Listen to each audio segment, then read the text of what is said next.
Great, well, what a fantastic welcome. Thank you very much indeed. My name is Monty Mython. I'm Editor-in-Chief of Top Med Talk, and I'm delighted to be hosting this live event from here, the Sheraton in Raleigh, in beautiful North Carolina, where I used to live, by the way, if anyone's listening. Hi, Mum. We're having a dinner symposium here tonight. We've got a fantastic audience, a room full of hundreds of enthusiastic people. Hey, folks, you having a good time? So this is part of a very special event. So lots of us around the world are very interested in enhanced recovery after surgery, but this is an enhanced recovery cardiac event. So enhanced recovery after cardiac surgery. And this is a 2-day symposium. It starts tonight and it goes on through tomorrow. And it's looking at ERAS Cardiac, and it's a Center of Excellence Training Conference. And that Center for Excellence in Cardiac ERAS, the first one in the United States of America, nay, the first one in the world, I believe, to be given this designation, is just down the road here at Wakemed. So let's give it up for Wakemed.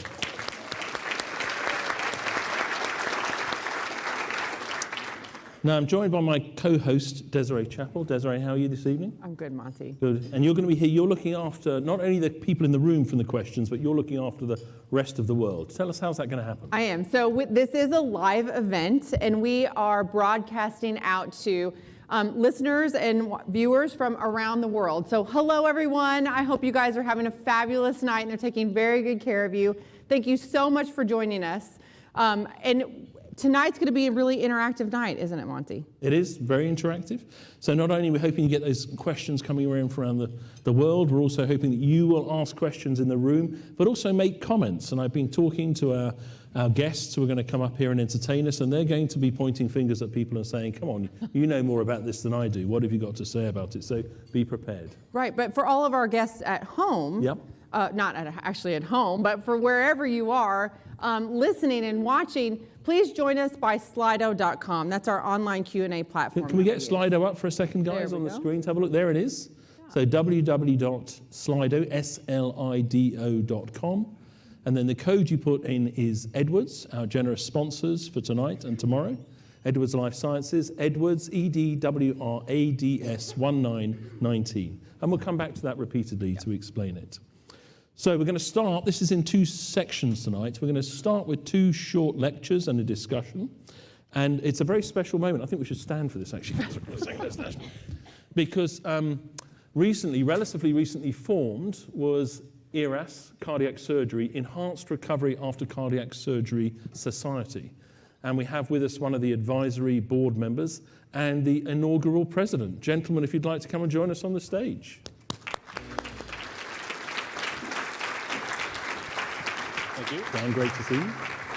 Kevin, great to see you. Please come and take a seat. We have your mug shots up there for everyone to look at, and I'm going to ask you to both introduce yourself, starting with you, Kevin, as an advisory board member of this thing called ERAS Cardiac. Thank you, Monty.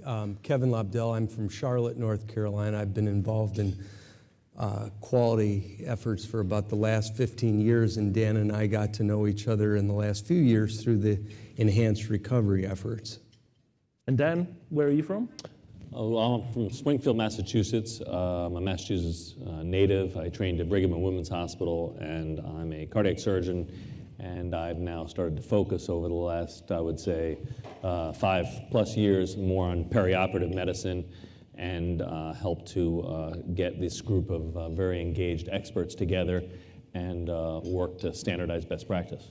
Now, you've both prepared a few words for us, supported by a few slides. So I'm going to hand over the magic device here. I know who's going first because you give me limited ideas. Oh, here we go. We can see what's happening there. I believe I'm first. So the president. I'm going to stand. So thank you all for coming. So I'm going to give you a brief overview of ERAS and how it relates to cardiac surgery. Coincidentally, really the origins of all ERAS, not just in cardiac, were really fast-track surgery. And coincidentally, fast-track surgery was actually invented by my father, who's seen here on his favorite slide, which is where we got to be standing next to a billboard they put up in our town, because he's a cardiac surgeon also. And I'm one of the few heart surgeons in the world who actually got to operate with his father, which was kind of fun. But that really was the origin. But Fast Track and ERAS really they are not that similar. They diverge in that Fast Track was all about getting patients out of the hospital quicker. It was all about speed. And it was originally put out in 1994, and here was the original article. And ERAS is different. ERAS is not necessarily about speed. It's about value. It's about improving outcomes. It's about standardizing best practice and improving quality. So it's sort of a natural development from it.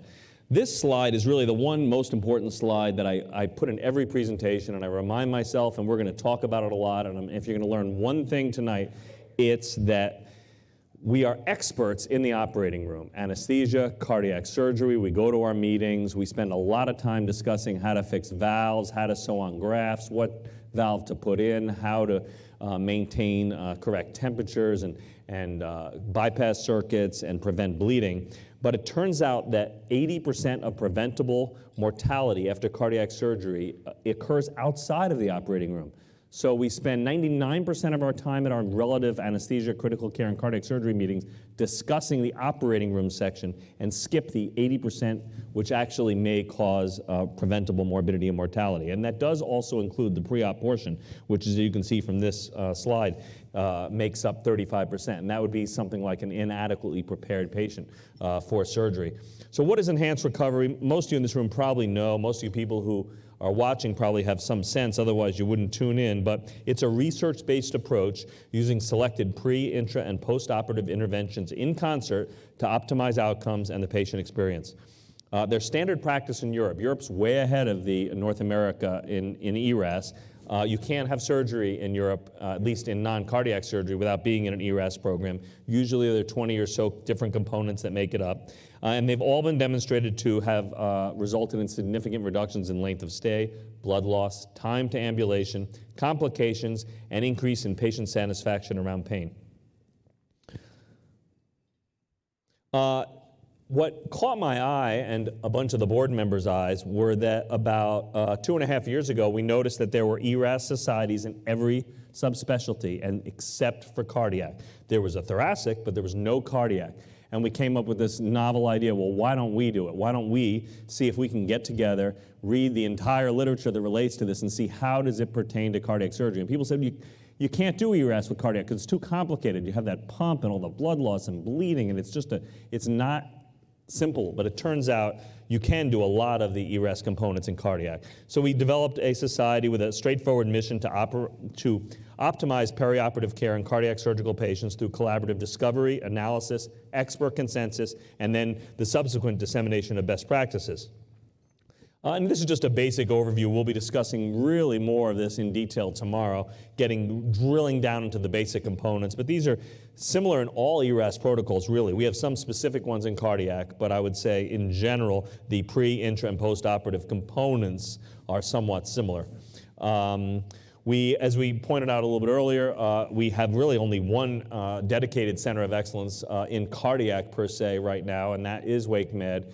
And they became a center of excellence because not only did they implement these processes in a defined manner, they audited their results and then published them and showed excellent, outstanding results.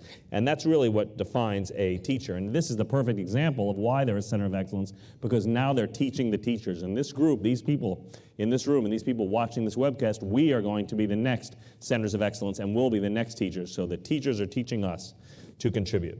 The best part about our society was that we finally got our consensus document published in JAMA Surgery. It's only been out for a month or so. Doesn't go into print until August, but already has 45,000 downloads. I urge you to take a look at it, and it's really a good short outline, at least, of the major factors that make up an ERAS program. This slide I like. I'm just about done speaking, but I do like the fact that we're a little disruptive because I don't want to bore people. I think if you're going to speak, everybody agrees, yes, you should try to use opioid-sparing analgesia and decrease opioids. That's not disruptive. Maybe how you do it is disruptive, but nobody's going to argue with you. But some of these other things we came up with or we're thinking about are a little bit disruptive, at least to the average cardiac surgeon. Some of the things we came up with are that elective patients probably should be optimized. They should be put off for 3 to 4 weeks of prehabilitation prior to surgery. Those are patients who have malnutrition, preoperative anemia, frailty, glucoses that are out of control, or smoking or drinking hazardous alcohol use. You probably should do your best to postpone that surgery. The problem is cardiac surgeons say, well, gee, I'm nervous because the patient won't come back, or they'll go across town, or they want their surgery tomorrow. But in a perfect world, the data suggests that these patients should be postponed slightly. We need to end our pre-op dietary restrictions. NPO at midnight is gone. We need a 4-hour clear liquid diet restriction. Wire cerclage versus rigid sternal fixation. There's a lot of data developing. There are 2 good randomized control studies that show that rigid sternal fixation probably is better, especially in select high-risk patients. Ambulation restrictions probably need to be liberalized a little bit, and chest tube management strategies. These are just some of our broad ones. I'm going to drill into more of these tomorrow, but you probably can reduce AKI using some novel techniques that I'm going to talk about tomorrow. And as Monty absolutely will agree with, perioperative medicine, which obviously includes the preoperative period, is probably a subspecialty under its own. It needs to be more focused at all of our international meetings of all our societies, and it may be more important at this point to outcomes than the intraoperative component of the CT surgery. So what's ERS about? It's about patient-centered value. Value is actually, it's the PRO, it's the patient-reported outcome. It's not the results you get from your STS database. It's what the patient perceives as their outcome, how they did from the surgery, divided by the cost. That's value, and that's what we're trying to improve. And our core principles are to standardize these best practices by reducing pain, length of stay, cost, and readmissions. And all I can point out is thank you all for coming here. It's a multidisciplinary effort. These are just some pictures from my team. You can't do it without the help of your pharmacists, your nurses, your advanced practitioners. The surgeons have to be on board. We have intensivists, cardiologists. Everybody has to do it together. Otherwise, it'll never happen. And I would just like to put a little pitch out to our next multidisciplinary meeting, which will be in September 26th through 28th in Baltimore. It's co-sponsored by the STS. And we're going to have a full day of cardiac ERAS on the September 26th. So if you're interested in this type of stuff, that is our next meeting. And now I would like to sort of pass the baton on to Dr. Lobdell, who is the Director of Quality at Atrium Health in Charlotte. Thank you, Kevin. Thank you, Dan. So Dan, you mentioned something like 45,000 hits, and I want to say, or downloads, it was about 2 weeks into it, we were at the top of the heap for hits and downloads, but I wonder if you took Judson and Ali and Sinu, you and I, do we count for like 40,000 of those 45,000 downloads? Thanks to Tina and Patrick from Edwards for helping us get this together. They've been incredible supporters and leaders in these efforts, and Monty too for pulling us all together. This is incredible. I'm going to just try to give you context, and then we'll make this conversational so everybody feels like they can participate and know what's in it for them. We started this journey in Charlotte, much like Dan, for me, transitioning from cardiac surgery to critical care, and in particular quality. 2008, we wrote up a couple of things on our quality improvement program. We reduced mortality by 40%. We reduced tamponade by, it was 80 or 90%, sepsis by 50%, and renal failure improved by 30%. We went on to look at things like the timing of extubation and demonstrated that people seemed to do better if they were extubated in the first 9 hours, and certainly when you got to 16 hours, they were going to have problems. And then we even correlated some of those efforts with things like length of stay in the ICU, readmission, reintubation, and quite frankly, all of the efforts, whether it was glucose control, early extubation, goal-directed therapy, seemed to come together in this amalgamation of marginal gains to improve quality. Goal-directed therapy is worth some note. I saw one of the questions earlier, what do you think is most important? And what I would say from my experience is goal-directed therapy is probably one of the most important components of this.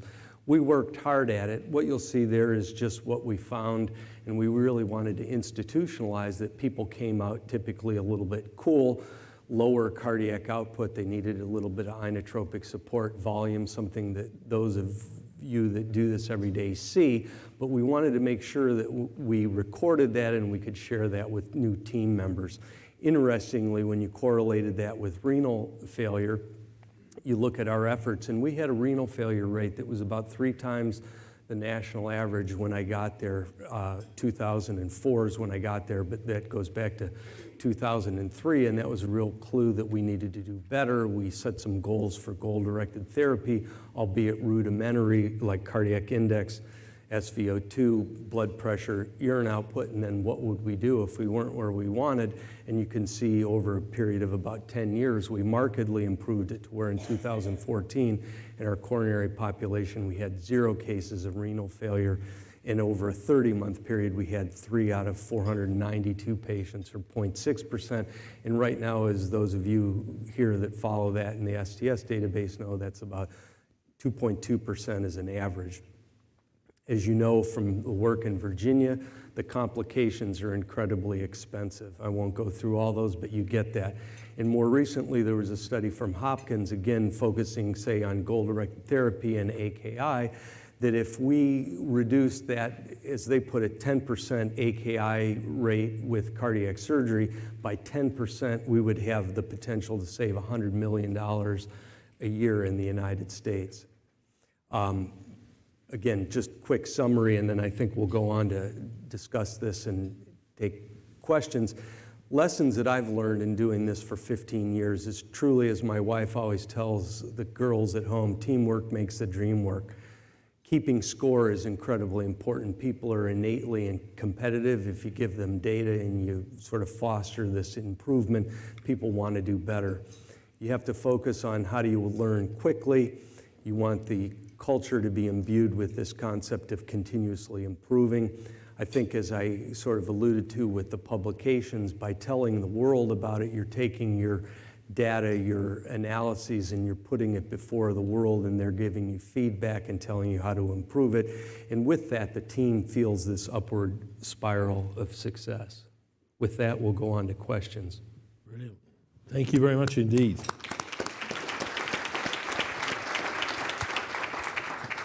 Well, first of all, congratulations to you and everyone who's been involved in forming this society and getting the guidelines published. That's a great result with all of those downloads. I think you went to #1 fairly quickly for the downloads. Are you record breakers from that perspective at the moment?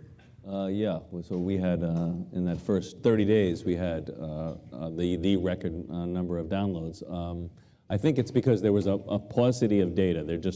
Nobody had ever written these guidelines, so everybody kind of wanted to see what was out there and try to implement as best they could. Now we face the challenge. That almost was the easy part. We took a bunch of smart people and we put them in a room and we read other people's data.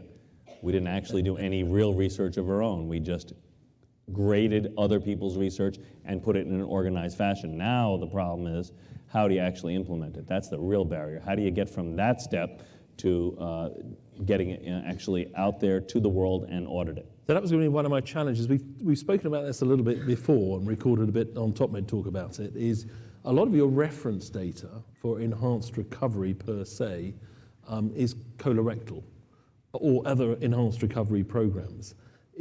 Apart from the cardiac specific components of it, like the sternal fixation, is there anything different? I know it's important, but what's fundamentally different? Between cardiac and non-cardiac programs? The core components of enhanced recovery. My first thought, believe it or not, is that we're way, way behind in cardiac surgery. Yep. I'm not including the thoracic surgeons. They're a little ahead of us. Yep. But in cardiac surgery, we have not really had a lot of options or used regional blocks for a long time. So we've been using a lot of opioids. We use, benzodiazepine. We have not paid enough attention to fluid status, goal-directed fluid therapy. In fact, the fast-track protocols that came out 25 years ago, one could argue set us a little behind, because the theory of the fast-track was dry them to the bone, put them on pressors, and don't worry about it. It turns out that that is the opposite of goal-directed fluid therapy, and that we were probably increasing our AKI risk in select groups of patients. So, but if we stand back and look at the big picture, yes, are the core principles, Henrik Kellett's original big 5, roughly the same? So prepare the patient as well as possible, reduce stress, get your fluid management right, multimodal pain management, get them drinking, eating, mobilizing as quickly as possible. Yes. Is that the heart? Yes, it's still the same, but we're so far behind. I mean, in my hospital, I'm embarrassed to say, the patient still on, post-op day 1 gets a Jello. Are you on clear liquids day 1? We're reducing carbohydrate intake, let's put it that way. The details of how they get that, and that's to help with the glycemic control. Well, we probably should be advancing diets a little bit quicker. You're not giving them. You mean you're not giving them food straight away? Correct. Oh, Yeah, ooh. I get it. I'm challenging you now. So there are some cardiac specific components to it as well. Cardiac surgeons have just done things the same way for so long. It's going to take a little while to move the ball. We're moving it, but we are stuck in our ways. Well, let me address specifics of that, because that can be difficult. So we're very focused on controlling the glucose, and I think that we have incredible results. We have technology to do that, and we even mention those things in the guidelines. But now if you add oral intake with large variation in intake and the demands on controlling the glucose, you've got yet another challenge. So it's not that it can't be done, but you have to do these things in a sort of stepwise fashion. So when I read down the list of the various different components, I went down and reflected on my previous practice and went sort of check, check, check. Yeah, we've sort of done that before, we've done that before. And then I got to the sort of 6 or 8 things that are really, really hard, which you mentioned in your discussion. That's things like prehabilitation, modifying alcohol intake, getting people to stop smoking, getting everyone to do the same thing, tracking delirium. How are you getting on with all of that? Those are really hard yards. Well, some of that's, now bundled in helping people get out of the ICU in good condition quickly, so it's more of a system effort than it is just cardiac surgery. But to your point, those things are harder to measure and they're harder to impact. So I think we're in the earliest phases, and I don't have all the answers for that. I think people are rapidly publishing on prehabilitation and delirium. Those are 2 hot topics. And people are going to come up with novel approaches to solve that problem. It's not easy, but as much as patients don't want to go to a prehabilitation program, if they do go, 100% of them will go to the post-op rehabilitation. So there is a benefit getting them there. You delay your surgery a little bit, your outcomes are going to get better. And if we can prove in good research that by putting an appropriate patient into a prehabilitation program for 3 or 4 weeks, that the STS scores, which is a robust database, the strongest in the world, improve, that is going to drive change. It's going to happen. And do you think surgeons are ready for that delay? I'm sure patients may be, but are surgeons ready for it? Well, obviously, it's not going to be your urgent or emergent patients. It has to be elective patients. It's easier to do in Canada. All the prehabilitation studies for cardiac surgery have taken place in Canada, and everyone knows why that is. Because there's a wait for surgery in Canada. Unlike the US, you can pretty much sign up and get one next week. And that gave them that window to do something with that 6 to 8 weeks that they had in a backlog. So I think it's a little harder, it's going to be a little more challenging to have an empty schedule in the United States while you prehabilitate it. Well, I think let me interject, because I think the thing that'll happen, and we're seeing this, across the country, with quality data, with generally accepted risk models, public reporting, and soon bundled payments in most places, there are going to be demands for people to do better, and people will pause, they will slow down to try to perform at a higher level. And do you think we need to increase the public awareness on that? Because, traditionally, when you were told you think you might need heart surgery, you might need cancer surgery, the feeling in the individual was often, it was reinforced that I need it now, because if I have it now, I've got a better chance. The idea that waiting as long as you might have waited in Canada or the NHS gives you a chance to have a better outcome, that's going to really mess with people's heads in the USA, isn't it? I think there's some of that. The velocity of our society is such that what you're describing goes against it, but I think it's our job to communicate that and help people understand it, do what's in their best interest. Yeah, I also think if you're picking on areas that we really need to improve, major one is opioid reduction, because we use a lot of opioids after cardiac surgery, and there are alternatives. There are different alternatives and different best practices, and I think we need to figure out what those best practices are and implement them. So we'll get into a much broader discussion after we have the break for an hour, so everyone will be able to join in with questions. They're building nicely here. Don't forget, it's Slido, slido.com, and the code to get in is Edwards, EDWARDS 19. So we've already got 36 questions built up, so we'll have to crack on with some of those fairly quickly. So why don't we pick off the first one there? What ERAS cardiac components do you think have the greatest impact on patient outcomes? I'll take that. Please. Go for it. I think that goal-directed therapy, early extubation, glycemic control are all incredibly important, and one that we've kind of alluded to, but it's not as generic as what I would describe. It's, the teamwork and communication efforts. So things like goal sheets and handoff tools and checklists in the operating room. That's what I would say is fundamental to all of the work that we do.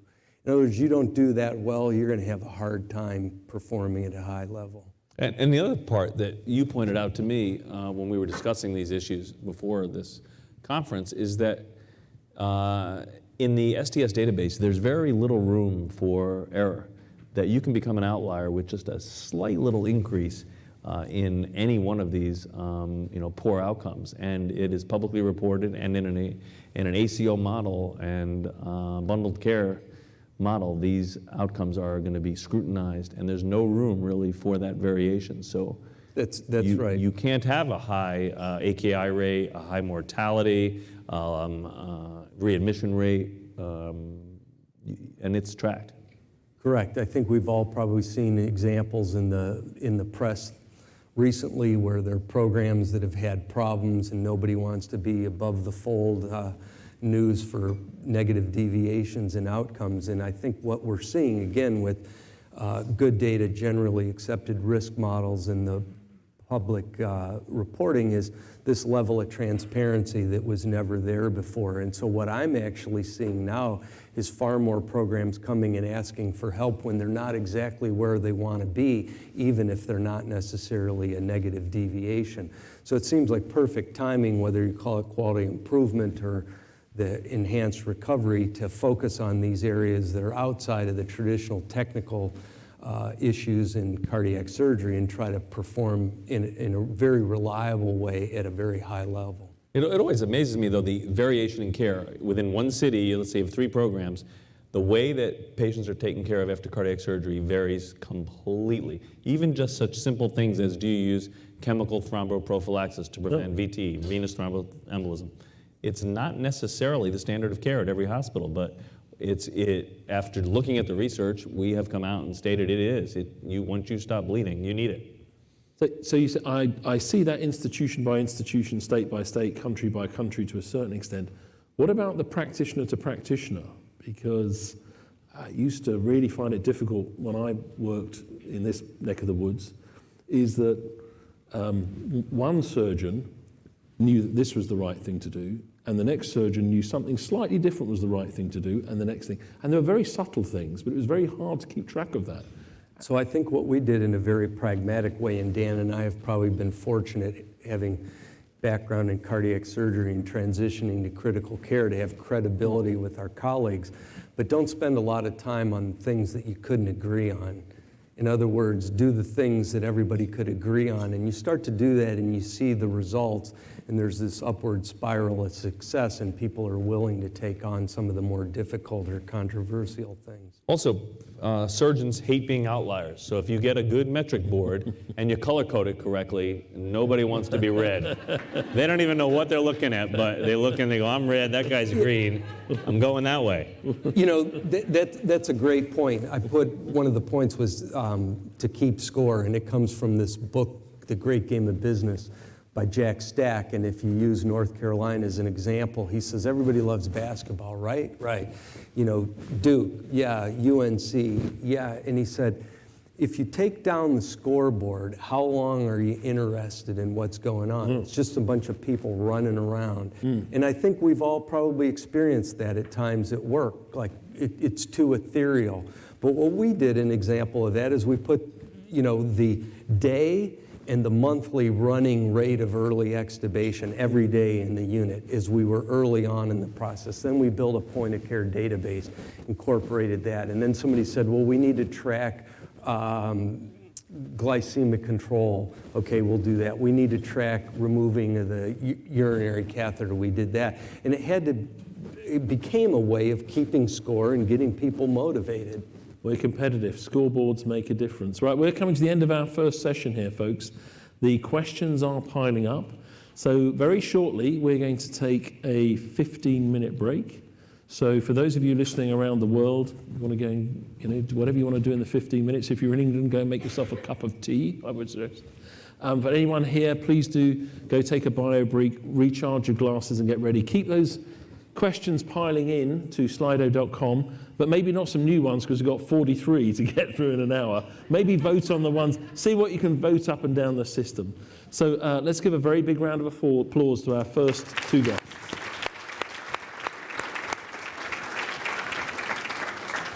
Thank you. Yes, sir. Thank you.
You've got to have the laugh. So welcome back. Wow, what a fantastic evening we're having. We're here at a very special dinner symposium, generously supported by Edwards Life Sciences. We're here at the Sheraton in Raleigh.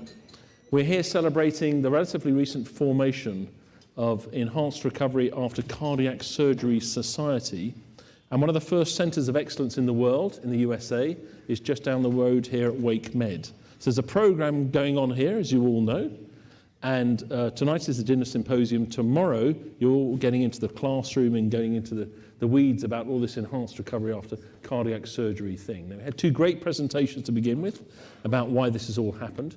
We're now joined by two new guests, Dr. Reddy and Dr. Williams. And Dr. Reddy, I'm going to go to you first because I want to highlight what Dr. Williams is doing here. So tell us about yourself for a second. So good evening. My name is Sinu Reddy. I'm from Nashville, Tennessee. I'm a cardiac surgeon at Centennial Medical Center, part of TriStar, part of the HCA family of hospitals across the country. And my practice is predominantly in adult cardiac surgery with a small component of thoracic. And we are really a full-service cardiac surgical program. The only thing that we really don't do is cardiac transplantation. And you're part of the new board, this new society board. Absolutely. It's been great to be a part of that, I think, with Dr. Engelman and Dr. Williams' leadership. And you heard from Kevin Lobdell. We just have a phenomenal team that's really bringing this message to the country. But I have to say, Monty, you have nothing. These guys, the Jimmy Fallons, and these guys, they don't have anything on you. Monty Bython, I mean, our host tonight, give him a hand. I mean, fantastic. Oh, thank you. Very nicely done. I'll get embarrassed now. Judson, I want to come to you. I think you're going to be embarrassed now, but you and your team are the superstars tonight. So you're here because you've been designated as a centre of excellence for enhanced recovery related to... What does that mean? What is all that about?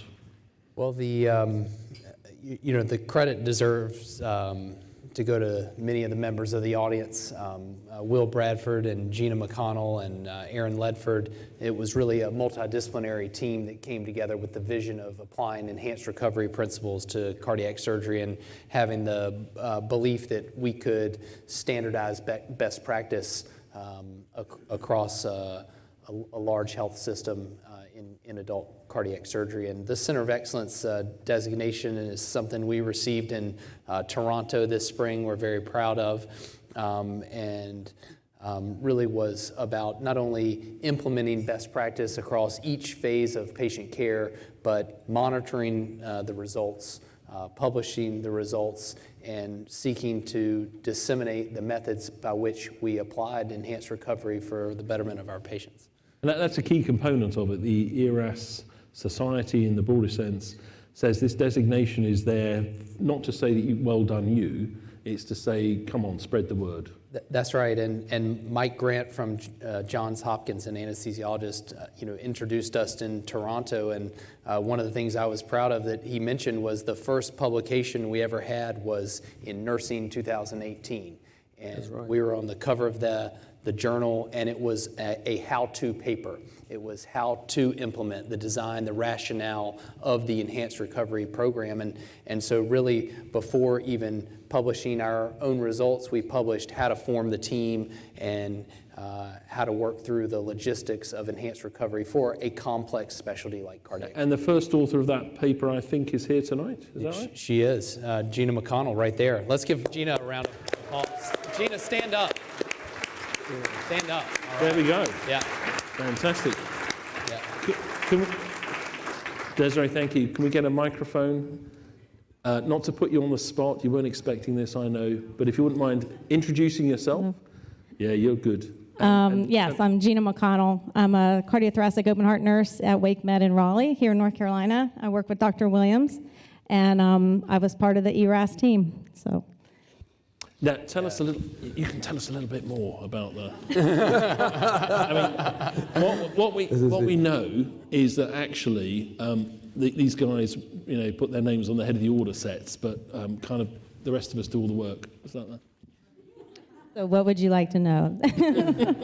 Gosh, I mean, it's been a ride. We just, like Dr. Williams said, we identified an opportunity that ERAS was being used in multiple other surgery lines, and we were told we couldn't do it because of barriers, challenges, things like that.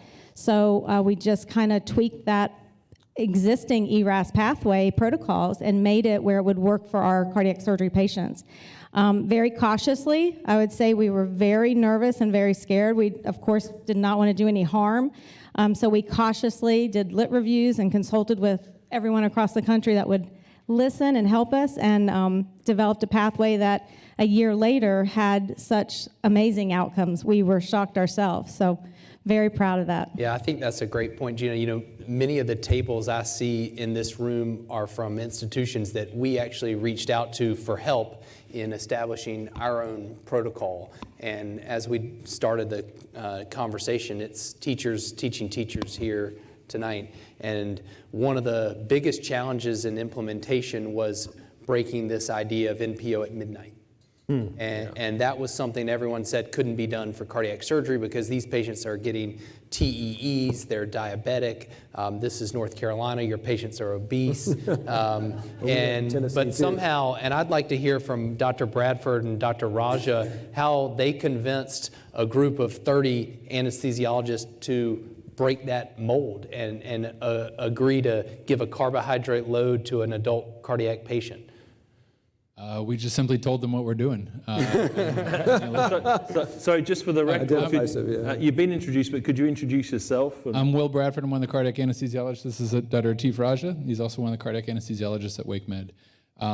We have a very wide range of ages, and we had a lot of dogma within our anesthesia practice. And when we brought the idea of changing NPO guidelines for cardiac surgery, you know, at the end of the day, we just said, can you just try this? And if we have issues, we'll talk about it. But can we just try this because the evidence doesn't support not trying this? And so they were open-minded to the ideas, and lo and behold, no worse complications. In fact, we've also found some better outcomes because of the carbohydrate load. Probably one of the biggest struggles we had, one of the biggest barriers was our to follow cases and patients getting a Gatorade too late in the day for their add-on or their to follow case. That and the Tylenol were the biggest frustrations we had out of everything we implemented. But you know, with any change, you work on it, and the hospital and everybody involved really got on board and supported, and that was the biggest help of it all is getting people to help. Excellent. And then the other side of that, are you letting, as soon as you extubate patients, which is going to be 2 to 4 hours post-op, I'm guessing, max, you're letting them drink straight away and then eat straight after that? If they pass the swallow test, they get it. They go on. Fantastic. Thank you for a round of applause. Well done. Yeah, Thank you. I just want to point out, Monty. We've got another hand up over here. We just get another question from the floor. Yes, please introduce yourself. Hi, I'm Jessica Brooks. I'm a physician assistant from Centennial. I work with Dr. Reddy. I have a follow-up question. What was your solution for the to follow cases for the drink? Because that's something that we're struggling with our program. So we have for our cardiac ORs, we have a cluster. There are 4 ORs. We have a cluster head supervisor that she or he is keeping track of where they are with the first case. And basically, as soon as we have an idea, they will call and say, make sure the patient doesn't have any more Gatorade. Tell them to chug it, and they're done. And it really worked well. So that person got to be a leader in that, and they feel empowered to be part of this. And so it really worked out well. So you want to come in on that? Yep. Yeah, so what I like is just what you're seeing here. This is what really attracted me to ERAS a couple of years ago, was this interactive learning and the ability to have cross-systems learning, what you just saw happen in this room. How many in this room have heard of the term Kaizen? So it's a term that comes out of quality improvement. It's a term really that Toyota invented, and I learned a long time ago in business school. Kaizen, kind of the philosophy of it is, you don't come into the factory every day saying, how do I build this car today the way I built it yesterday, or how am I going to paint this car? You come into the factory saying, how am I going to paint this car better today than I did yesterday? And that's really the philosophy that underlies ERAS, isn't it? All of us in this room, and you should congratulate yourself for being here, because I think you're going to say, I remember when I was in Raleigh. This is really a cutting edge moment that we're all on the crest of an amazing wave that's sweeping across North America, I think. And I think you should congratulate yourself for that. But the concept is that all of you in this room are interested in doing something better for our patients tomorrow than we did yesterday. So I'm going to come back to the room shortly. I'm just going to go to Slido for a second there because we've built up almost 50 questions. So if we can go to Slido for a second. I'm going to ask you both to comment just quickly on the question we asked before. What ERAS cardiac components do you think have the greatest impact on patient outcomes? This is quickfire now. I think multimodal approach to analgesia post-op is a game changer because it reduces delirium and GI complications. The greatest impact is from standardization, is from everyone agreeing to a common pathway. And now that's because, you say cardiac surgeons are going to accept a standard order. Really? Yeah? Yeah. Takes buy-in, takes work, but it can happen. It can happen. Because that is the secret. Reducing the variability in care is the most powerful part of the ERAS platform. Absolutely. Okay, what are the recommended fluid management strategies post-operatively? Well, I think it's goal-directed, right? That's the whole underlying concept. Instead of having to shoot from the hip or do kind of guess what kind of fluid, you can really do it in a way that's patient-specific and specific to the biological milieu that's at hand. Completely agree. No longer is it Dr. Reddy likes pressors and Dr. Williams likes fluid. It's goal-directed, and what I hope to do tomorrow is debate what some of the metrics and goals are, but it's got to be goal-directed. And getting patients drinking, get the IV down as quickly as possible because we're not very good at it and patients are good at it. Absolutely. Right. Yeah. Are urine biomarkers helpful in reducing AKI? And I presume this is a reference to the novel biomarkers, things like nephrocheck, for example. Sure, this has been a space that's been explored in depth, and I think there's been a lot of variability. I think just like Dr. Williams pointed out, I think what the beauty of the novel biomarkers is that it gives some standardization, and the real key is to do things like at the forefront, like our friend Dr. Dan Engelman has done, is create protocols on how to use these biomarkers in a systematic way to create improved outcomes. So these novel biomarkers, for people who aren't familiar, I'm guessing everyone is now, there's a range of them, but the market leaders, they tell you the kidney's hurting, not the kidney's dead. Is that right? Which means you've got a bit of lead time to say, the kidney's now hurting, what could we do to try and rescue this kidney? Exactly right. Rather than waiting for the bump in the creatinine or the dead kidney needing hemodialysis, we now have a way of having an early warning system that tells us, hey, we have a kidney under stress, let's do something different. And we've had people now report close to 0 AKI rates, which means if some people can do that, we could all do that, which means that AKI is not inevitable, it's avoidable iatrogenic harm. This has been a recurring theme in our interviews. Is that too harsh? Like you shouldn't let it happen?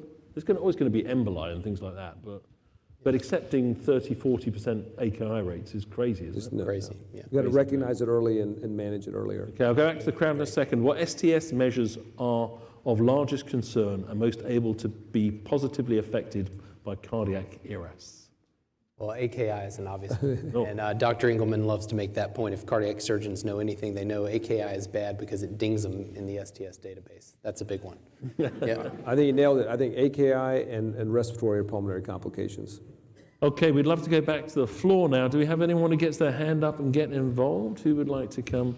And please do, if you want to ask us a question in a moment, get your hand up early and we'll get over to you. Don't keep falling back to the fact that you can use the Slido technology here. One thing we haven't mentioned, Monty, is we've got such a multidisciplinary audience tonight. We've got surgeons, anesthesiologists, intensivists, we've got nurse practitioners, PAs, CRNAs, AAs. I see everybody here, nurses. I was hoping that Tim Settlemeyer, Tim, if you'll raise your hand, would just give us an entree on goal-directed perfusion, because this is a buzzword I'm hearing at every national meeting, and I don't think most people even know what that is. Tim, from a perfusionist perspective, what is goal-directed perfusion? And could I just interrupt for a second, Tim, for the global audience that's listening, which may include people that this isn't mainstream, what do we mean by perfusionist? So Tim specializes in cardiopulmonary bypass and the heart-lung machine that supports the heart and the lungs while the surgeon is operating in those areas. Tim, thank you. Yeah, thank you. So in the past couple of years in the perfusion community, there's been this big push for GDP, is what they call it, goal-directed perfusion, very similar to your goal-directed fluid therapy. And it's basically, as a perfusionist, it's kind of like being a pilot. You know different things you need to do and how to keep the patient in safe ranges, but it should be evidence-based medicine. You should be making your decisions not because it kind of feels right, but because that's what the evidence says you should do. And so what we've done now is with the advent of the the Spectrum Quantum Workstation and the Viper database, a little plug for them, which we are getting ready to implement at Wakemed. It actually keeps track of all your data. And so basically you can go back and look at the interventions that you made and then look post-operatively, did it make a difference? And so basically it's basically trying to take the evidence-based medicine thing to a minute-by-minute detail when you're behind the pump, to where you're not just doing things because you're trying to keep the index at a certain range and the pressure in a certain range, but based on, let's say a patient had a history of kidney disease or cerebral vascular disease, is that you're actually doing specific interventions specific to them to make the outcomes better. And Tim, can I ask you, because 20 plus years ago, we used to get the pump volume back into the patient at the end of the case. Mm-hmm. Then people put kidneys in the system and they took a little bit out. Right. And then it started to become some form of competition to see how much you could get out. And you kind of think, hang on, there's just red cells trying to get around the system now. The crit looks great, but the patient doesn't look good. Have we stopped that? So it was always thought that fluid overload was one of the morbidity statistics from perfusion and postoperatively. So there was a big, when I trained 20 years ago, you try to get as much volume off as possible, especially those mitral valve patients with the volume overload. You wanted to get the crit higher. There's a lot of data that shows that higher hematocrits on pump have better morbidity and mortality statistics. So as a perfusionist, yeah, we used to try to dry them out. I mean, really try to get the crit really high, get the volume off. Exactly. That was one of our scorecards, is how good you could get the hematocrit after pump. But I think some people may have seen some of this data, but there's a lot of data now that show too much hemofiltration or ultrafiltration can actually contribute to AKI. And I think a lot of it has to do with, we get all that volume off the patient, they're then volume depleted in the immediate post-surgical arena, and then that carries over into the ICU arena. And so again, seeing your slide earlier about the goal-directed fluid recovery, I think that was maybe that was part of the problem, is we had them hypovolemic to a fault, and that they actually needed more fluid to get the blood through the kidneys. Gentlemen, can you both comment on that? Yeah. I think goal-directed perfusion is really going to be the future. I think that's the way that we need to track towards. Yeah. Have you backed off on the let's get as much fluid off to get the crit looking good idea? Yeah, and we're moving into new metrics. It's cerebral oximetry. It's the VO2 on the delivered oxygen. It's delivered oxygen, and so we're being purposeful in the interventions that we're making. And it's about interface between the teams, and that's what ERAS does. And it's about the anesthesiologists and the perfusionists working not in their own silos, but in tandem. Right. Okay, we'll call some other people out in a second. If you want to join in, get your hand up. From home, if you want to phone in, phone Desiree, she'll answer. We're going to just take the next Slido question, if we could. Do you have dedicated staff in place focused on implementing and sustaining your program? I'm guessing this is sort of idea of like the nurse navigator or the person that runs the program. Yeah, I'd love to hear from our team from Centennial. Maybe Melanie and Sue can contribute a little bit to talking about. The question is really, do nurse-patient ratios impact the ERAS protocol implementation? And how important do we think it is to have a really ideal nurse-patient ratio, and how that affects things, and maybe hear from our other teams. Thank you. We're going to get a voice from the floor again. Steve. Good evening, my name is Sue, I'm a manager with CVICU. We've embraced this, and we've all had to be on board with this, the day staff and night staff, so that we monitor the patients coming out of the OR.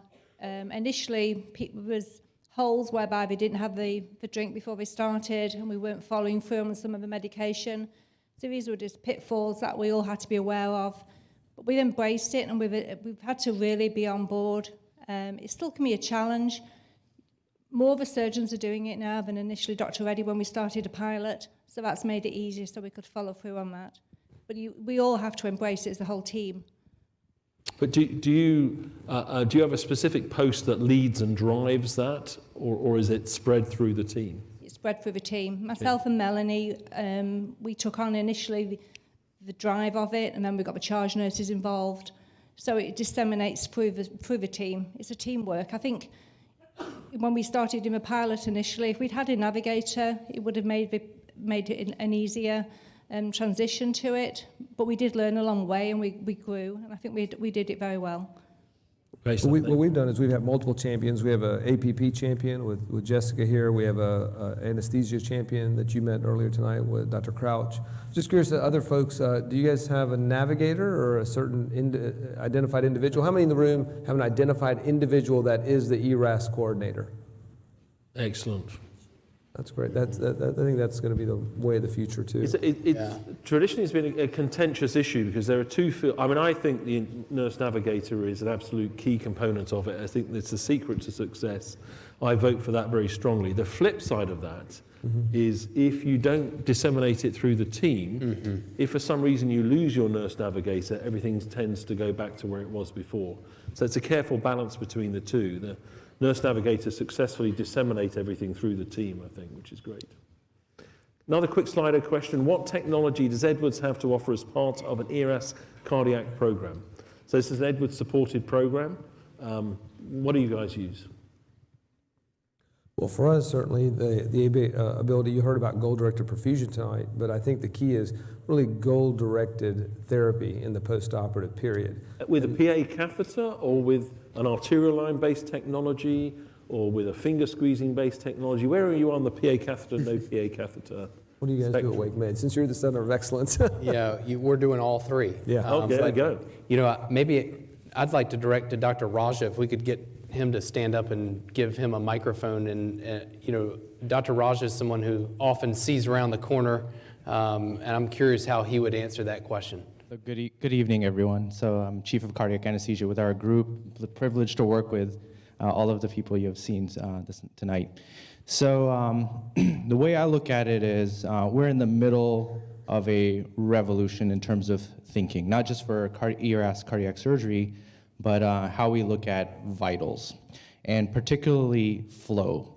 And that's what has changed. So I'll give you an example tonight. So suppose you go out to your garden, you connect your hose to the spigot and turn it on.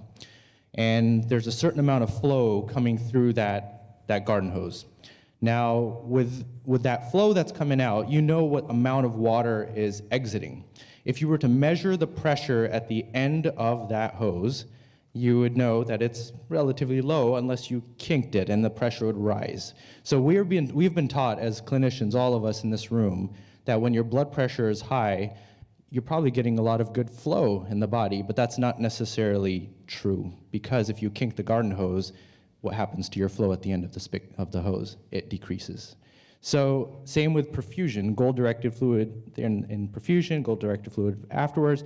I mean, this is a tough question. So like Dr. Williams has alluded to, we use multiple technologies in the room. We use echocardiography.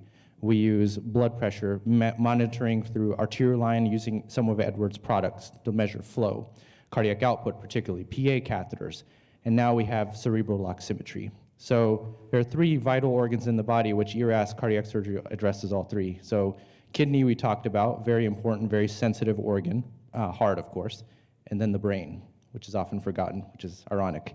But as far as flow is concerned, Edwards Life Sciences, I'm excited with some of the technology they've shown us, and I'm not endorsed by them or anything like that. I'm just excited about the future and the revolution that's occurring right in front of us. Now we're looking at flow and not necessarily pressure. So that's where the monitors, I feel, will enhance how we take care of our patients. So when you've addressed volume, flow, pressure, and your cerebral nears is still inadequate, do you then push the map up, or what do you do? Good question. Yeah. So the map would be pressure, essentially, but I'm looking at flow. So we try to identify what has changed in terms of the brain. Is it an oxygen delivery issue? Is it the hemoglobin is low? Is the hemoglobin too high? Sometimes your viscosity is too high and your microvasculature in the brain isn't getting enough oxygen. Sometimes it's a temperature shock. So when you go on cardiopulmonary bypass pump, there's a temperature shock and then there's a fluid shock in terms of blood that doesn't have. So what we do is we look at, what happened? Is there an easily reversible, correctable issue? And based on the monitoring I've mentioned. And then if it comes down to it, if it's an oxygen delivery issue or a metabolic issue, we first try to suppress the brain activity to decrease the cerebral metabolic requirement. So we will actually put the brain into burst suppression or get the BIS monitor quite low. If that doesn't work, then we start pushing up the hemoglobin to have better oxygen delivery. Great, thank you very much indeed.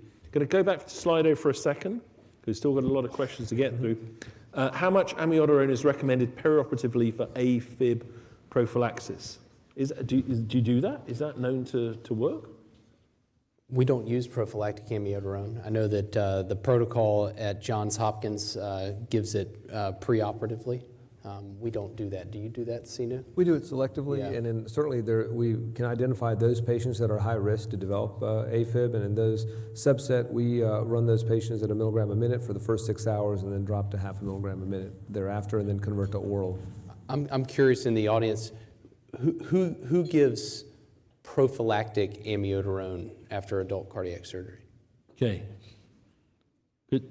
Just to be clear, that's not, unless I've missed something, it's not a strong evidence-based record. True, a lot of people try to tackle this, but how many in the audience are doing something to tackle AFib rates post-operatively? So I think that's the real question is, you get about a third. Prophylactically, like not waiting for AFib to occur. Yeah. How many of you have some protocol in place to try to reduce your AFib rates? So raise your hand if you have something in place to try to reduce AFib. Because as we know, AFib occurs in over 30% of post-operative, post-cardiotomy patients. And fortunately, STS now is no longer categorized as a true complication, but it is tracked. I'm going to jump straight to the next question, which is probably the best we've had in a little while. So where's the after party? Well, it's here, folks. Come on. Next question. Tina's organizing that one. That's right. Any more questions from the floor at the moment? Yes, we do. Thank you very much indeed. Hey, this is Vicki Morton. Thank you. Great evening tonight. I'm with Providence Anesthesiology Associates in Charlotte, North Carolina. So we have 7 hospitals, 11 pathways, but just freshly embarking on an enhanced recovery for cardiac surgery.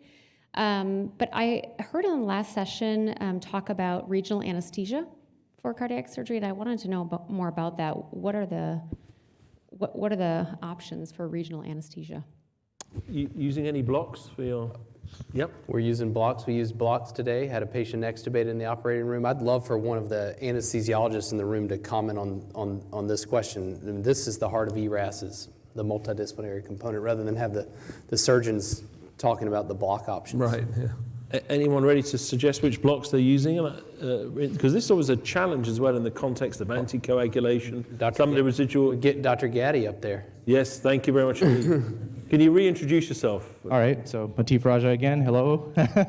So the blocks that Dr. Gaddy and I, and Dr. Bradford, of course, have been looking at and performing now at this point with almost a 100% success rate is serratus anterior blocks.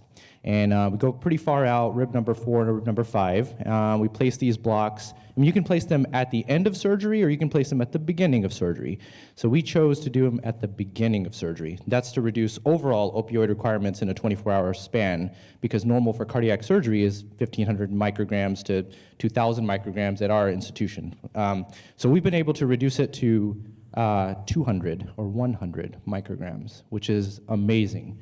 So the serratus anterior block, rib number 4, rib number 5, bilateral, and then local infiltration at the incision site has been our mode for so far, but we're still investigating that further. That's what we would recommend.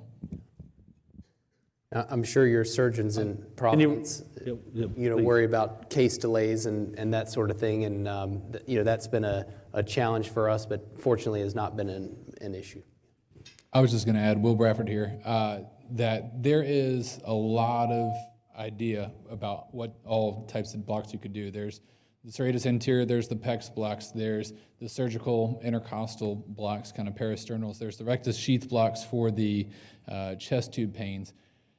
one of the things that's really exciting about the future of the ERAS Cardiac Society is measuring these and building the metrics and seeing what's the best way to provide the best patient outcomes. And we're still early in this, and that's what's very exciting is getting all of y'all involved in reporting your outcomes, what blocks you do, what's your protocol, because we don't know technically what the right thing to do is. We're learning, and we're seeing that these small steps make a good impact. I mean, some people are doing intrathecal morphine, so there's a lot of different options out there for blocks and neuraxial and regional techniques. Initially, that would be a registry approach. In other words, if the more we share what we're doing, the more we can learn from observation. Is that correct?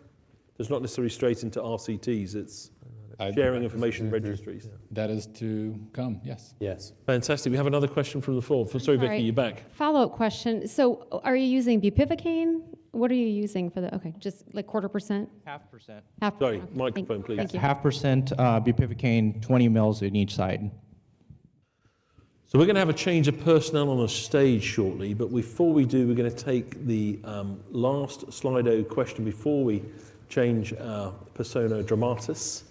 What have other hospitals done with prehabilitation programs? Do you have algorithms? Have you made meaningful advances on the prehab bit? We've made meaningful advances, and the tipping point for us was our cardiologists seeing the results.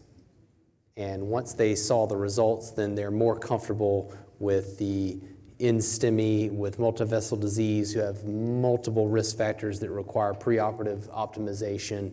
They're more comfortable with those patients going home, even going to rehab for 2 weeks if that's required, smoking cessation, alcohol cessation.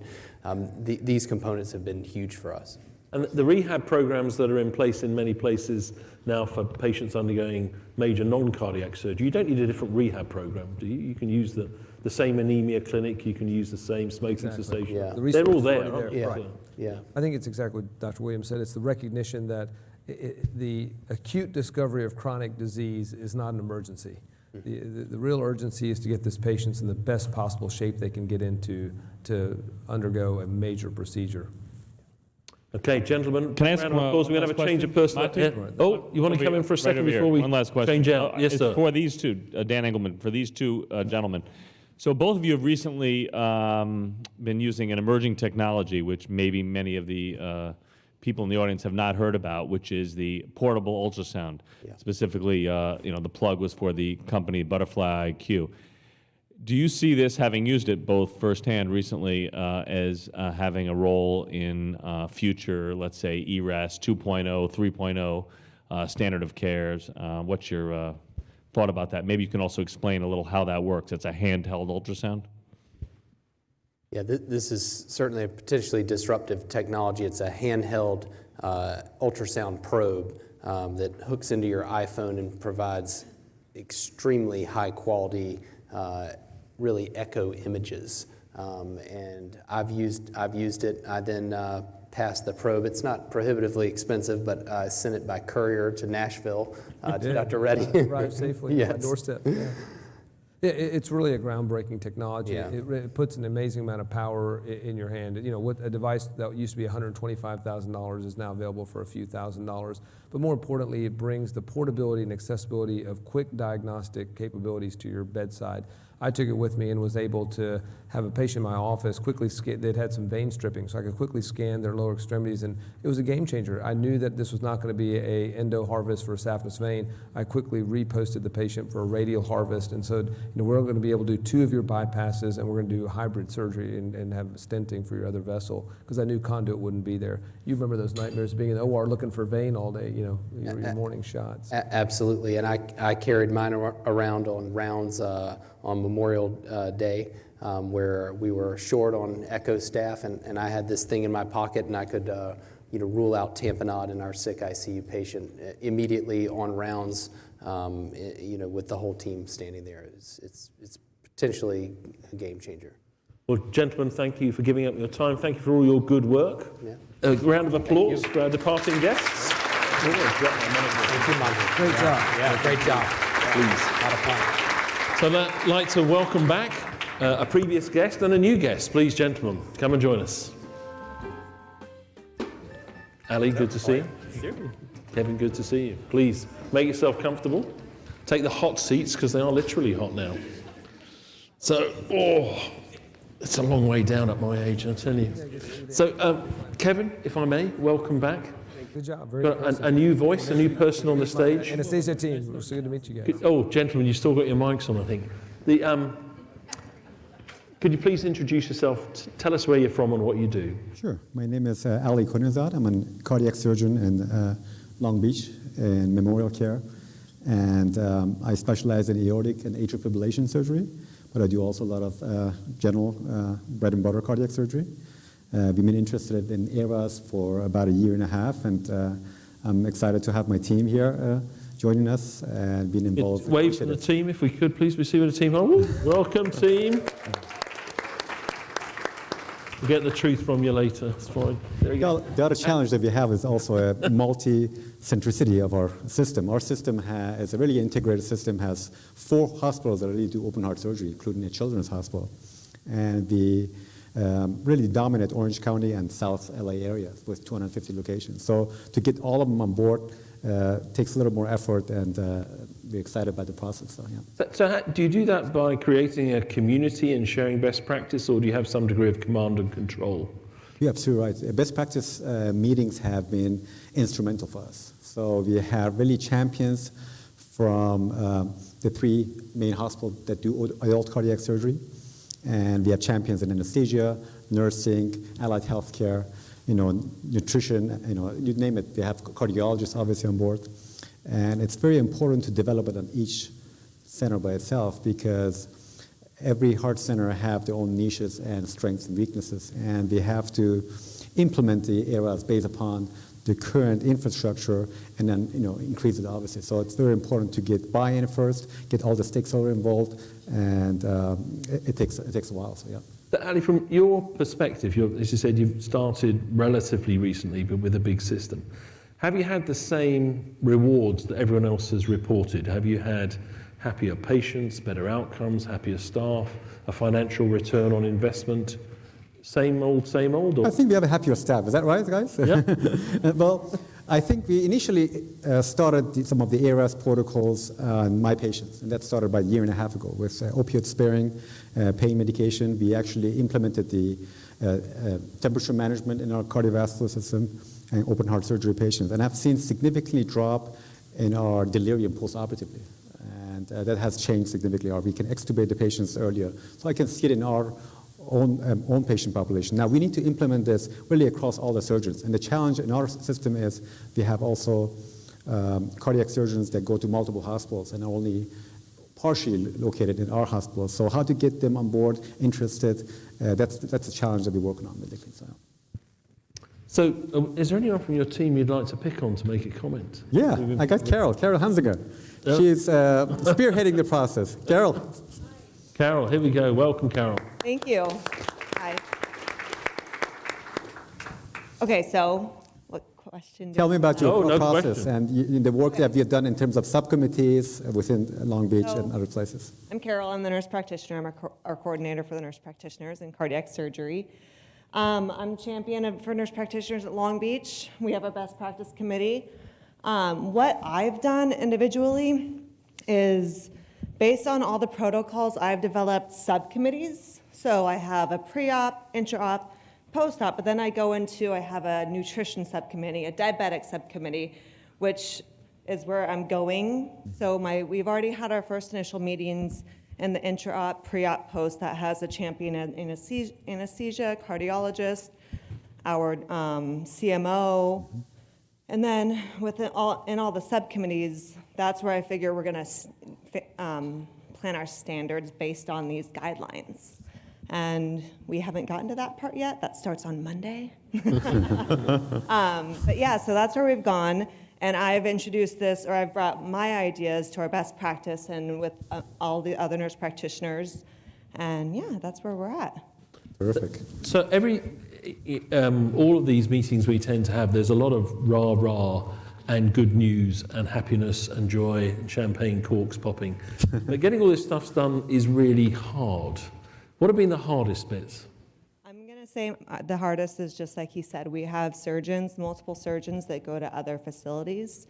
And they're like, I've done this for this long, it works. I know it works, I've seen it work. So they are resistant to change. How do you get them to consider changing? I'm going to talk to them very nicely. I don't know yet. I mean, we have to show them evidence. We've been incorporating them in all of our meetings, inviting them, trying to get them involved as well. That's one thing that we've actively tried to do, and luckily I have a great relationship with them because I've worked there for multiple years, and all of us, I think, relatively do. So I feel if we can prove to them that we can make a difference, and I think we're going to start with a couple of our, we have our foundation surgeons, as you know, Dr. Quinn is out, and we have another one, Dr. Albahoda. As we start and have this and they see it, I think they'll come on board. So Kevin, you referred to this earlier on, and Dan commented on at the end of the first session. Isn't data or data, however you choose to say it, the key to all of this, and being honest about your score sheet and having your scores on the doors? Isn't that the secret? It's certainly important, and we touched on this informally outside. Amy Edmondson, who teaches and studies organizational behavior at Harvard Business School, studied some high-performing neonatal units and found 3 things that differentiated the higher performers from the also-rans. And it was a safe psychological environment. It was data, or data.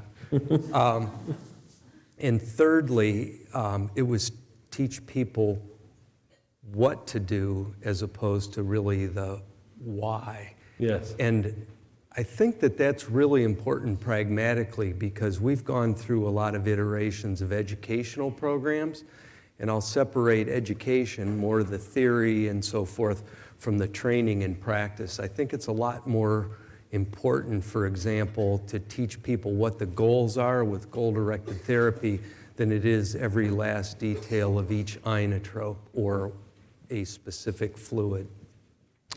Now, please do wave out to me the people on the floor who have the microphones. And by the way, if anyone's got any bad news to report, don't hold back on it, because it's important to share the bad news, the difficult bit. Dan's going to come back in for us. Thanks, Dan. As well as all the good news. Hi, Dan Engelman. So one thing I want to point out is it's overwhelming. You think of all these elements, and you're sitting in the audience and you're thinking, I'm going to go back to my surgeons and tell them, here's the 20 things we're going to start tomorrow. My advice is start slow. Pick some low-hanging fruit. Pick some one thing that you think you can succeed in. Prove the success, and then you'll get the buy-in from more and more people.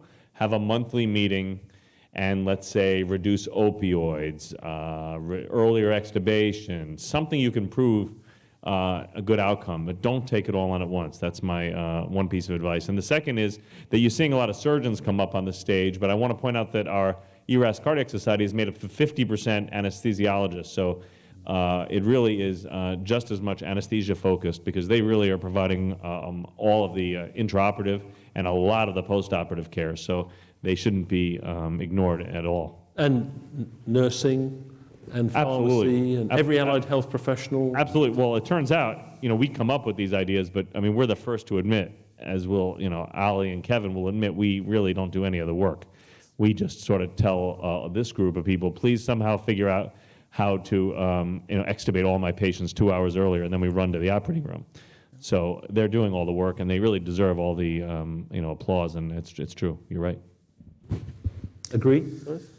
Totally agree. I mean, when we started at our location talking about ERAS, initially, a lot of people, had a lot of resistance. And once you had talked to the stakeholders, mostly nursing, obviously, and allied health professionals and nurse practitioners, suddenly they're actually going to do all the efforts and evidence that is out there for you. You don't have to push for it so much. They're doing a lot of the majority of portions. So Carol, that I mentioned, really, she's spearheading with the entire team that is sitting there, and I'm really thankful for what they're doing. I think that's critical, what Dan mentioned just right now. Brilliant. We're going to go back to Slido for a moment. We're coming back to our last third here. What are the emerging technologies you are applying or anticipating applying for the benefit in enhancing the recovery of your patients? And that's technologies in the very broadest sense. We've heard about a few already. Ali, you're a temperature man. Is that part of it? Yeah, temperature is definitely one of them. We're talking about non-surgical, non-operative technologies. So I think you can choose whatever you want, I think. Well, we have a first FDA-approved stent graft for ascending aorta for type A dissection. I think those technologies will change significantly the way we're going to treat ascending aortas in future. Now, in terms of perioperative care, I think temperature is critical. I think very simple and minor changes in the temperature can significantly improve patient outcome. As you know, every centigrade difference in terms of temperature, patient's temperature, changes metabolism rate by 7%. And that's the reason, for example, for patients with we do arch replacement, when they're cooled down, the metabolism of the brain is cut down to about 10%, allowing us to do these high-risk operations. Now, post-operatively, these patients have to be slowly warmed up, but warmed up to a normal temperature. Normal temperature, in this case, is defined at 36 degrees. Some literature suggests 35.5 is still normal, but most people agree 36 degrees are there. And that's critical. Hypothermia is extremely bad, and hypothermia, we believe, in cardiac surgery is also bad, although there's some confounding literature on that as well. So it's a bit like all of the things we talk about, not too much, not too little, just right. Just the right moment, exactly right. Technology? Yeah, it's a great question. I think at a couple levels. Fundamentally, we're going to have to aggregate greater volumes of data, novel data, and make sense of it. And that foundation is incredibly important, and you'll hear things about artificial intelligence. So it'll take these large volumes of data, it'll make sense of it, and it'll tell us to look at something when there's a deviation instead of being overwhelmed looking at it all the time. And then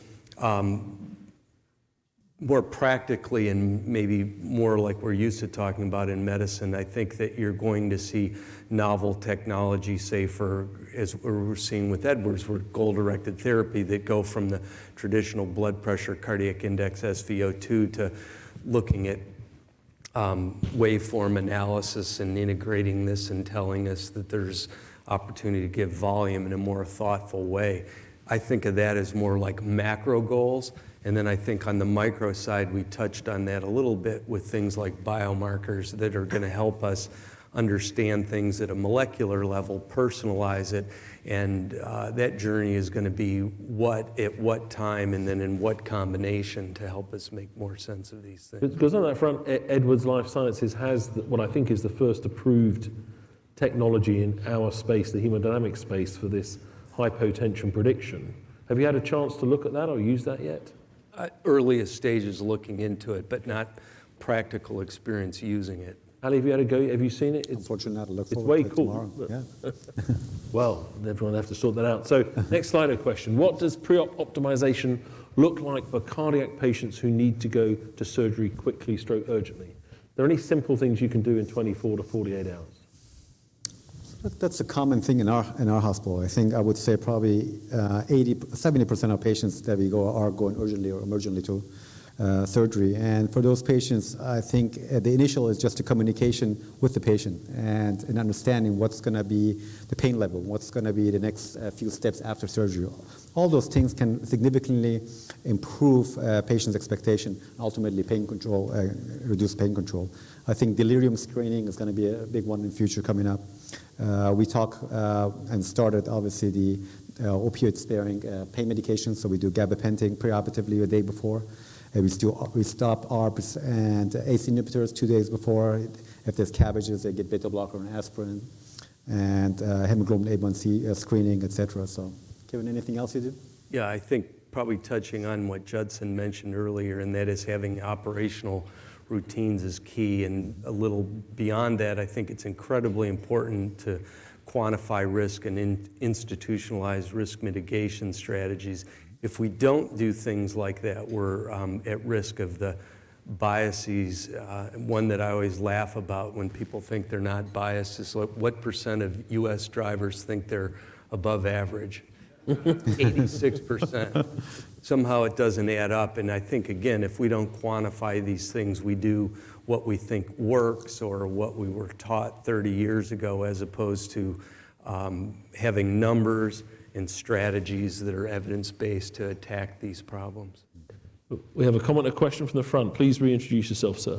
Yeah, Dennis Nichols. I'm from Tacoma, Washington, and we're here and excited to be here and hear some of these experiences, I guess, for the last group too, but I'm interested to find out. We probably less than, goodness, 30% or 40% of our patients. I'm here with my entire team, one of our cardiac anesthesiologists, a perfusionist, OR nurse, and critical care nurse. But probably less than 30, maybe 40% of our patients are actually come to the operating room without, I mean, there's probably upwards of 60 to 70% that really come urgently and are as a result of a non-STEMI. And we have largely an interventional cardiology group that has come in and dictated to us as cardiac surgeons and as a community, really, when are these patients going to the operating room? It's all, of course, work RVU based, and it's unfortunate, but it's fairly disastrous as well. Fortunately, our statistics don't follow those things, and I guess where's the pushback from your perspective in these patients that are quasi-urgent? We think of it in terms of surgeons and anesthesia, in terms of being the acute findings of a chronic disease, but yet the cardiologists say, well, these patients have to go to the operating room urgently or emergently. Well, based upon what? There aren't any good data at least of which I'm aware, with regard to non-STEMI patients, and what is the height of the troponin before which you are comfortable sending them home. Is it just the inability to be able to wean IV nitrates or IV heparin, or, and what's that trade-off? Because we all know the data with regard to if you can, I guess, prehab these patients, they do better through the course of surgery. And we know that from the STEMI data, but we don't know that with the non-STEMI data. And so I'm interested in really what y'all think with regard to where is that line, and anxious to hear whatever other people have to say as well. It's definitely a challenge. So I think it's a matter of a patient's condition coming in, obviously with myocardial infarction, potentially with a STEMI, or patient is symptomatic. Those are cleared. Those patients got to be treated. In our place, we have also a group of patients that may not have a good follow-up. A lot of these patients are not doctored. I suspect that may not be the case in yours. So in those patients, we know if they go out, they're not going to have their coronary disease treated, and they may come in next time with an EF of 20%, 15%, undergoing much higher risk operation. So there are some other factors that goes in the decision making of surgeon and cardiologist offering that. But I can see a lot of time as a surgeon of cardiologist saying, well, this patient got cath. I saw this LAD proximal lesion is very tight. I know this patient is not on STEMI, but I feel it needs to be done, operated, as soon as possible, right away. And I know we have a lot of data supporting that actually intraoperative or intra-hospital catheterization is one of the risk factors for post-op AKI, because that contrast stays in for a couple of days. So for those patients, I usually wait a couple of days, let them hydrate and pass that acute phase. But if there's no good solution, I have absolutely no good solution, but I can't tell you. I don't know if I'll answer the question in the detail that you're asking, but I think that it's a challenge that many institutions look to solve. And what we try to do is look at, say, stenotic coronary artery disease in a more comprehensive way. And you think about everything from prevention to medical therapy to intervention to surgery. So you can't just look at your STS results. You have to take your ACC results, and you look at some of the things like cath to PCI ratios or PCI to coronary ratios, and you have the whole group of people together realizing you want to perform at a high level in all of those. By bringing all those smart people together working on these things, you start to figure out where those opportunities are to improve, instead of, I'm simplifying it, but it's not my problem now, so it's your problem. That just doesn't work. So we're getting into our last few minutes. We're going to do a quick fire round of Slido. And they're very quick answers. It's sort of yes, no, don't know, okay? So is pump time or oxygen delivery that really impacts patient outcomes? Which one? Oxygen delivery. Oxygen delivery. Okay. Do you really know that? Okay, good. Precedex versus Propofol coming out of the OR. What is the best choice? Precedex. You say Precedex? Precedex, okay. These are opinions uncontaminated by data, I'm assuming, are they? Okay. What is the best way to get anesthesia on board with cardiac ERAS, MD, and CRNAs? How do you get the team involved? Kevin? Alcohol? Strike that from the record. Other drinks are available. It's not a bad answer, though. After party? How is early mobilization defined? Great question. Ali, what's early mobilization for your patients? So early mobilization would be, about within 2 or 3 years after extubation to not only dangle, but to get out of bed in the chair. Yeah. That would be early mobilization for me. Agree, Kevin? That's early mobilization out of the chair as quick as possible. What is the best plan to manage morbidly obese patients or poorly controlled hypertension, diabetes mellitus who can't wait too long for surgery? Is there anything you can do in the short term for those patients? It can make a big difference in hemoglobin A1C on these patients if they are managed even for a week or two. That can be significantly improved upon. And I think that can improve patient outcome. There's a lot of data from Emory, for example, group looking at patients who had high hemoglobin A1C versus controlled. The stroke and myocardial infarction was significantly lower than the one that was better controlled. So. Here's a question from Jeff, somebody who's identified themselves. How do you measure dynamic responses to fluid administration? I often hear, just give another litre for the hypotensive post-operative patient. We've never heard that one before, have we? Well, I think historically we would look again at things like blood pressure, cardiac index, SVO2. And those that were more sophisticated would look at respiratory variation in response to fluid challenges and so forth. And now we have technology that tells us exactly what to do. So I think it's make sure that you're using current technology and strategies to help you with that. Yes, sir. Ma'am. My name is Andrea Couch, and I'm an anesthesiologist, cardiac anesthesiologist in Nashville at Centennial. My question is to Wakemed, and it's 2 parts. We struggle with diabetics and the carbohydrate loading, so I noticed you mentioned Gatorade. So my first question is, have you had any issues with the simple carbohydrate drink versus the complex carbohydrate that you find in Ensure?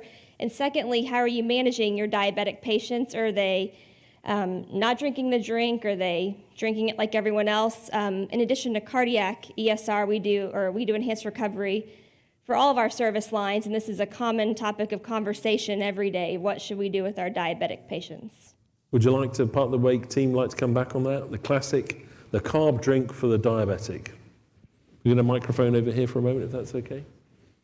Sorry to put you under pressure there. Thank you. That was, it's Will Bradford again. That was definitely one of our big concerns was hyperglycemia intraoperatively as well as postoperatively. Interestingly enough, and I think Judson may be having some of this data presented tomorrow, but we actually found better glycemic control, less insulin resistance with those patients that got just a regular Gatorade. We did not compare the fancy other techniques. Since we kind of paid for this out of our own pockets and started up, we went with the cheap Gatorade, and it's working. As far as the glycemic control preoperatively, we really have to depend on our endocrinologists. We got them on board to kind of tightly manage their sugars, and I think that is 2 factors: is showing them the importance of it, but also showing them how valuable they are to this process. It was kind of a positive reinforcement cycle. They did a better job. The patients were managed better, and we would delay surgery if sugars were poorly controlled. We wanted them ideally within a range. If that meant an insulin drip, I think there's a lot of data out there suggests infection rates and even a lot of different outcomes can all be controlled by better preoperatively, immediate preoperative glycemic control. So we worked hard on that with the endocrinology team. So I think we have time. Is there one more question from the floor? Where are we going to there? Yes, please. Thank you. Hello. My name is Alex Leone. I'm a cardiac anesthesiologist. I'm based out of Orlando. I just had a question about your thoughts on the optimal multimodal analgesic regimen, both, let's say, perioperatively, both with regional techniques like Vicky mentioned, and also other medications intraoperatively, and how that logistical transition happens from outside of the operating room into the ICU arena. And a multimodal question. So in the interest of time, is there any secret sauce, or is it all about avoiding opioids? Avoiding, I'm sorry? Multimodal analgesia. Do you think there are any ideal drugs to choose, or is it all about whatever you can do to avoid the opioids? Unfortunately, yes. You said yes, no, or I don't know. Yes. Yes, okay. Can you expand on that a little bit? So we use gabapentin, we use tramadol, we use also IV Tylenol and Toradol on patients who have decent renal function. Now, we don't have many choices. Lyrica is not an option, and actually additional Lyrica and gabapentin have been shown also to be helpful in controlling. I would say in 70 or 80% of our patients, we've been able to just maintain it without any opioids. So it does work, and it's has to be, the dose can be increased depending on patient's weight and need particularly. And I think the handouts you've been given, I was looking through them earlier, there's some excellent multimodal recipes which broadly align with the multimodal recipes you get from almost all forms of other surgery for enhanced recovery. The only other one that I would throw into that, which I've started to use more, and it seems to be catching on, believe it or not, is post-op in the unit, ketamine. Have you used that at all? A little Precedex ketamine combo actually really seems to work early on. I'm not going to use that on telemetry, but I would. For how long are you using it then? Just for that early post-op. They have to be in the units, the bottom line, until the pain's gone. And I personally have given up on Toradol. I've had just too many AKIs, and I have, despite the fact that my kidneys are perfect, my nephrocheck's negative, I have negative urinary biomarkers, everything looks great, and within 3 hours of a Toradol dose, a low dose, they stop peeing. So that's my 2 cents. I give up. Good thought. So we're out of time, but I'm getting a signal from the back to take one last Slido question. Is that what you're signaling to me? That is, okay. Given the focus on service line per patient cost, how do you get administration to approve cross-functional investment where the benefit shows up outside the OR? How do you break down those silos? Kevin, go for it. That's a difficult That's a good problem, question. and I think Dan and his partners wrote a great article on this concept of a value optimization committee. So the point being, you need to look beyond the silos. A simple example, when we tried to look at the use of urinary biomarkers, is the lab looked at it and said, that costs us $30 per test, and we have these people, and it's not in our budget, we don't want to do it. And they wouldn't listen to the fact that, maybe for the whole bundle, it was remarkably valuable, or if you looked across the service line for a period of time, you could be talking hundreds of thousands of dollars. You have to have the right people in the room, have the right discussion with data, and get people to change. And get outside the silos, because the numbers you were telling me about AKI was costing an extra 40 grand. Very expensive. Yeah, that's right. So, complications cost a huge amount of money. Yeah. So it's getting that data in front of people. Well, I'm sorry to all those people who submitted Slido questions we didn't get to. We will be hanging around for a number of hours, obviously, taking all these questions up close and personal, maybe. For those of you listening at home, thank you very much for joining in. For all of you in the room, thank you very much for your engagement. To Edwards Life Sciences for their various generous sponsorship, congratulations again to Wake and the course they're running together as a Centre for Excellence, and congratulations on the formation of the new society. Thank you very much, and good night, folks.